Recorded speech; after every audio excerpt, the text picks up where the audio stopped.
আসসালামু আলাইকুম। আমার প্রিয় নতুন হোমিওপ্যাথিক ডাক্তার, তোমাদের উদ্দেশ্যে আমার অভিজ্ঞতার ব্যথাযুক্ত মাসিকের রোগীদের চিকিৎসা দেওয়া সংক্রান্ত কথা বলবো।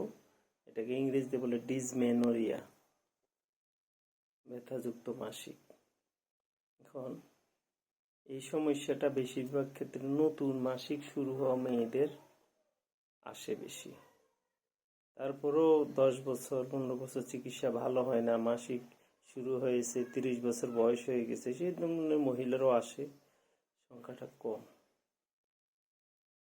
নতুন মাসিক শুরু হওয়া রোগীর সংখ্যা বেশি।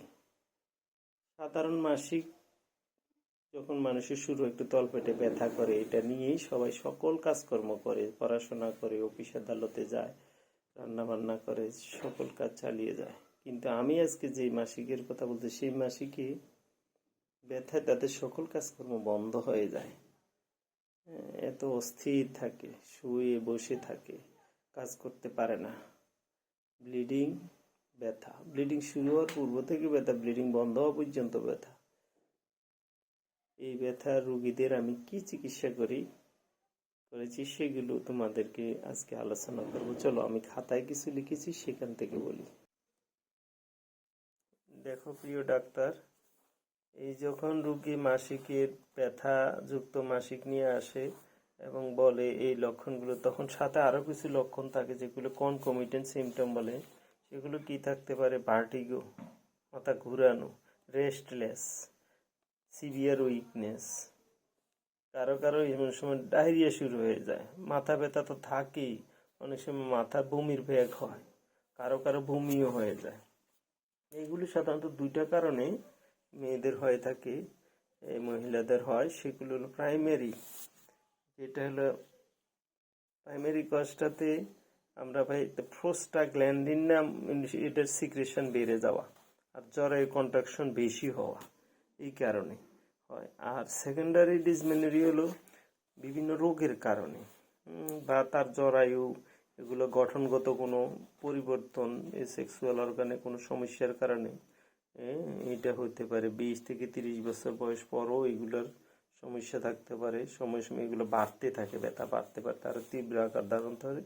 উপযুক্ত চিকিৎসা না করলে এই রোগীরা সহজে ভালো হয় না, কষ্ট পাইতে থাকে, লজ্জায় বলে না। যাই হোক, তাদের জন্য চিকিৎসা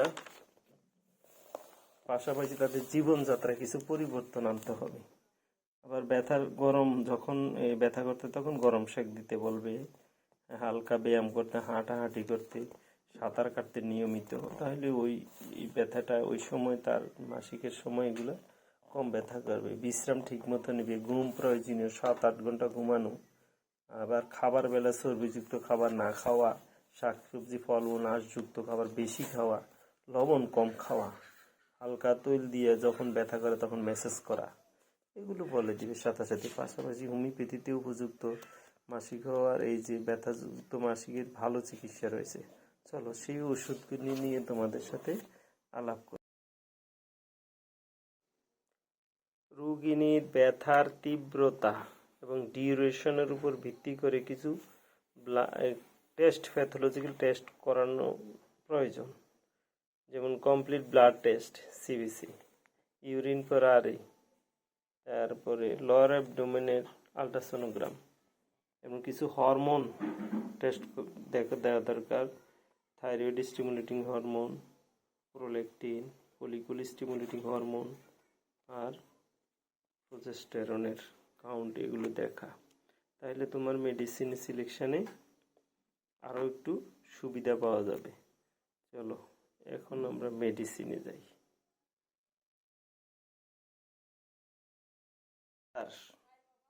আমার প্রিয় ডাক্তাররা, দেখো এই যে ক্যান্ট রেপার্টরি 6th এডিশন 727 পৃষ্ঠায় রুব্রিক, এই যে অধ্যায় হলো জেনিটালিয়া ফিমেল, আর রুব্রিক হলো মেন্সেস, এটা সাব রুব্রিক হলো পেইনফুল, তার সাব রুব্রিক হলো ডিসমেনোরিয়া।